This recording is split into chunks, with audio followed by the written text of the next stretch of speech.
MLC चुनाव को लेकर चर्चाएं उत्तर प्रदेश में जारी हैं। यहां पर जिस तरीके से बातें रखी जा रही हैं, इन सब को लेकर अलग यहां पर सियासी लड़ाई दिखाई जा रही है।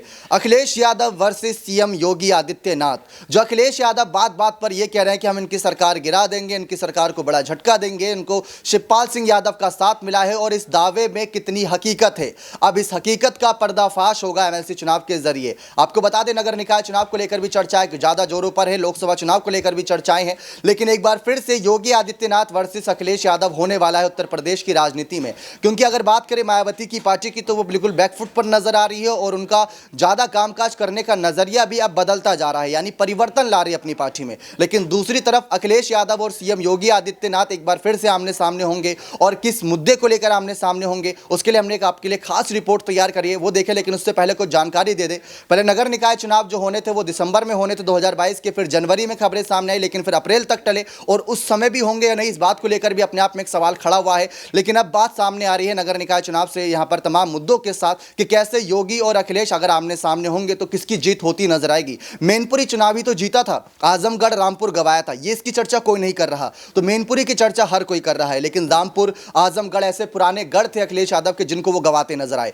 आप हमारी एक खास रिपोर्ट देखें, उसके बाद चर्चा करते हैं कि आखिर आने वाले वक्त में उत्तर प्रदेश में और क्या कुछ होने वाला है। उत्तर प्रदेश में स्नातक व शिक्षक कोटे की एमएलसी सीटों पर होने वाले चुनावों को लेकर मुख्यमंत्री योगी आदित्यनाथ और समाजवादी पार्टी यानी सपा के मुखिया अखिलेश यादव फिर आमने सामने हो गए हैं। राज्य में 30 जनवरी को 3 स्नातक व 2 शिक्षक कोटे यानी कुल 5 सीटों के लिए मतदान होगा। सीएम योगी ने 3 स्नातक सीटों पर जीते सदस्यों को फिर से रिपीट कर कोई रिस्क न लेना उचित समझा। वहीं अखिलेश यादव ने विधान परिषद में नेता प्रतिपक्ष की कुर्सी वापस पाने के लिए अब स्नातक व शिक्षक कोटे की एमएलसी सीटों पर जीत हासिल करने के लिए पार्टी के सीनियर नेताओं को मोर्चे पर लगा दिया है। इनमें से एक सीट जीतने पर सपा को विधान परिषद में नेता प्रतिपक्ष का पद वापस मिल जाएगा, इसलिए पार्टी ने इन चुनावों में अपनी ताकत झोंक दी है और बेरोजगारी और पुरानी पेंशन स्कीम मुद्दा उठाकर योगी सरकार पर हमला बोल रही है। आपको जानकारी दे दे, कुल मिलाकर यूपी में एमएलसी चुनाव को लेकर सीएम योगी और अखिलेश यादव फिर आमने सामने आ गए हैं। अखिलेश यादव मैनपुरी लोकसभा उपचुनाव में डिंपल यादव की जीत के बाद से उत्साह में हैं। योगी आदित्यनाथ के तमाम दावपेच को मैनपुरी में ध्वस्त करने के बाद अखिलेश यादव ने पार्टी की रणनीति में बदलाव किया है, जिसके तहत अब पार्टी के नेता आक्रामक तरीके से उन मुद्दों को उठाने लगे हैं जिन मुद्दों के जरिए भारतीय जनता पार्टी की केंद्र और राज्य सरकार को घेरा जा सके। पार्टी बेरोजगारी के मुद्दे और आक्रामक तरीके से दिखा रही है। विधान परिषद की 3 स्नातक और 2 शिक्षक कोटे की सीटों पर हो रहे चुनावों में पार्टी के नए तेवर के तहत अब भाजपा को घेरा जा रहा है। इसके साथ ही सपा नेता पुरानी पेंशन स्कीम का मामला गरमाने हुए भाजपा नेताओं बैकफुट पर धकेल रहे हैं। सपा नेताओं द्वारा बेरोजगारी और पुरानी पेंशन स्कीम का मुद्दा स्नातक और शिक्षकों के बीच उठाना स्नातक और शिक्षकों के बीच काफी महत्वपूर्ण साबित हो रहा है। शिक्षकों का एक बड़ा वर्ग पुरानी पेंशन स्कीम को लागू करने की मांग करती रही, वहीं स्नातक उत्तीर्ण युवाओं की मांग उचित संख्या में रोजगार के अवसर मुहैया कराने की है।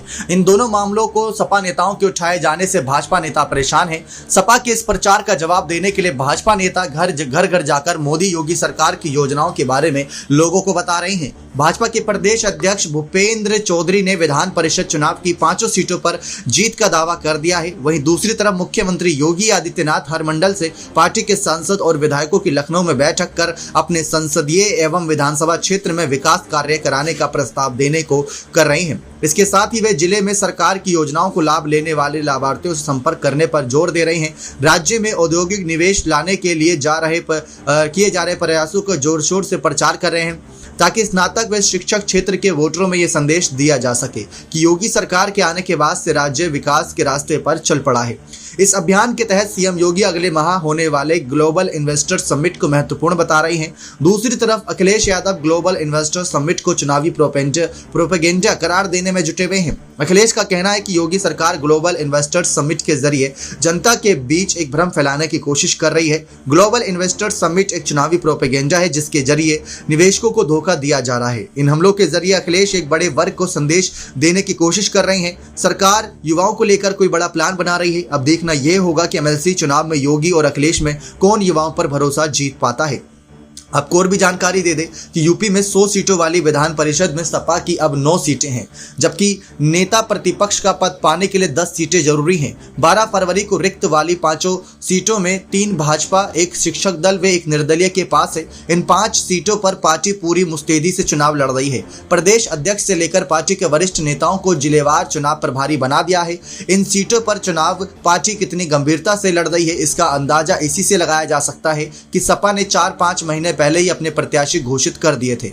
गोरखपुर, फैजाबाद स्नातक सीट से करुणाकांत मौर्य, बरेली मुरादाबाद खंड स्नातक से शिव प्रताप सिंह, कानपुर खंड स्नातक से डॉक्टर कमलेश यादव, इलाहाबाद झांसी खंड शिक्षक से डॉक्टर एसपी सिंह पटेल और कानपुर खंड शिक्षक सीट से प्रियंका मैदान में है। सपा ने इन 5 सीटों के चुनाव के लिए जिलेवार प्रभारी नियुक्त कर दिए। सपा ने कई पूर्व मंत्रियों व वरिष्ठ नेताओं को प्रभारी बनाकर अपना अपना जिला जिताने की जिम्मेदारी दी है। पार्टी हर हाल में एक सीट जीतने की जुगत में लगी हुई है, लेकिन देखना बेहद दिलचस्प रहेगा कि आखिर कौन बाजी मारता है।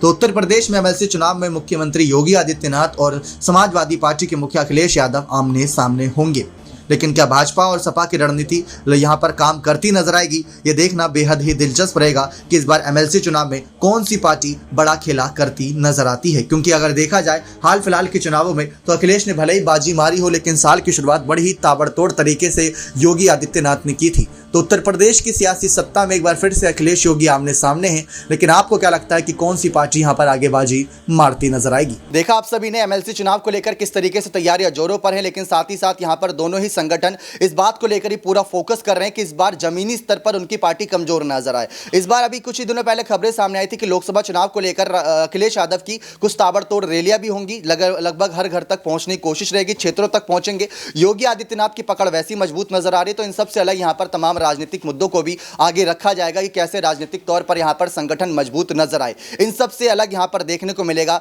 कि कैसे योगी आदित्यनाथ को जो चुनौती दे रहे हैं अखिलेश यादव 2022 में 117 प्लस यहां पर करीब सीटों पर स्टैंड कर रहे थे गठबंधन के साथ, वहां पर योगी आदित्यनाथ को अच्छा खासा चैलेंज दिया था। लेकिन यहां पर अखिलेश का क्या रुख रहता है और किस तरीके से अखिलेश यादव इन नगर निकाय चुनाव एमएलसी चुनाव को लेकर जो चर्चाएं शुरू हुई वहां पर मात देने के लिए कौन सी जिम्मेदारियों के साथ बड़े बड़े नेताओं के साथ उतरते हैं, ये देखना बेहद दिलचस्प रहेगा। बन रहे चैनल के साथ ऐसी और तमाम जानकारियों के लिए बहुत बहुत धन्यवाद। भारतीय जनता पार्टी की सरकार में न्याय की उम्मीद मत करिए। भारतीय जनता पार्टी की सरकार में न्याय की उम्मीद मत करिए। पुलिस प्रशासन उसके साथ है जो अन्याय कर रहा है, झूठ बोल रहा है। जो सच बोलेगा वो सजा पाएगा। और ये घटना कोई एक दिन की नहीं है। भारतीय जनता पार्टी जानबूझ करके गलत भाषा इस्तेमाल कराती है, गलत भाषा लिखवाती है सोशल मीडिया पर, जिससे दूसरे लोग भी उन्हें जवाब दें। भारतीय जनता पार्टी को अपने लोगों को भाषा सही इस्तेमाल करें और उनका दूसरों के प्रति अगर गलत भाषा का इस्तेमाल होगा तो दूसरे ने भी गलत भाषा का इस्तेमाल हुआ है और किया है। पुलिस प्रशासन से लेकर के सब भारतीय जनता पार्टी के कार्यकर्ता बन के काम कर रहे हैं। उन्हें नियम कानून न्याय से दूर दूर का कोई रिश्ता नहीं है। मैं जब वहां पहुंचा हूं पुलिस मुख्यालय पर, कोई नहीं दिखाई दिया मुझे। पुलिस मुख्यालय खाली पड़ा हुआ था। अगर पुलिस मुख्यालय पर कोई सुनने वाला नहीं है तो उम्मीद करो उत्तर प्रदेश में किसकी सुनवाई हो रही होगी। पुलिस मुख्यालय पे कोई नहीं दिखाई दिया। जो जिम्मेदार अधिकारी थे एक भी नहीं था। वो लगता जो मुख्यमंत्री जी कहते थे कि 12 बजे सो के उठते हैं, वो अपने अधिकारियों के बारे में कहते थे। कोई जिम्मेदार अधिकारी हमें दिखाई नहीं दिया मुख्यालय पे, जिससे हम लोग अपनी शिकायत कर सकते थे या न्याय की बात करते। और जैसा मैंने पहले कहा, पूरा पुलिस प्रशासन भारतीय जनता पार्टी बन गया है और भारतीय जनता पार्टी के इशारे पे काम कर रहा है। अब 3 घंटे अंदर से पुलिस से क्या बातचीत हुई आपकी? क्या आपने उन्होंने पुलिस मुख्यालय पे कोई जिम्मेदार अधिकारी नहीं था। जेसीपीएल जो पहुंचे थे उनसे कोई बातचीत हो पाई? पुलिस अधिकारी कोई जिम्मेदार नहीं था। हमारी जो मांग थी कि जो भारतीय जनता पार्टी के जिन लोगों ने गलत भाषा का इस्तेमाल किया उनके खिलाफ भी कार्रवाई हो, आप लोगों और उन्होंने आश्वासन दिया है कि उनके खिलाफ भी कार्रवाई होगी। कौन कौन लोग हैं वो लोग? हमने तहरीर दी है। कौन कौन लोग हैं? नाम नहीं, नाम मैं नहीं ले रहा हूँ, मैंने तहरीर दी है। जो भी भारतीय जनता पार्टी के लोग हैं जो गलत भाषा का इस्तेमाल कर रहे हैं उनके खिलाफ भी कार्रवाई हो। कितने लोगों के खिलाफ तहरीर दी गई है? मुकदमा कितने लोगों के खिलाफ तहरीर दी है? लगभग 14 धाराओं में मुकदमा दर्ज किया है। एक दर्जन से ज्यादा देखिए, पुलिस कुछ भी कर सकती है। देखिए, आदरणीय मोहम्मद आजम खान साहब को आपने देखा, उनके खिलाफ पूरा भारतीय जनता पार्टी लग करके उन्होंने झूठे मुकदमे लगा दिए। रमाकांत यादव विधायक, पूर्व सांसद, उन पे मुकदमे कब के थे, उन्हें जेल भेज दिया। दीपक यादव, उन्हें जेल भेज दिया झूठे मुकदमे लगा करके। तो ये बड़े नेता से लेकर के छोटे नेता, या आपने कानपुर की घटना देखी हो। इसीलिए मैंने कहा कि भारतीय जनता पार्टी की सरकार में न्याय की उम्मीद मत करिए। ये झूठों के साथ हैं, जो अन्याय करते हैं उनके साथ हैं।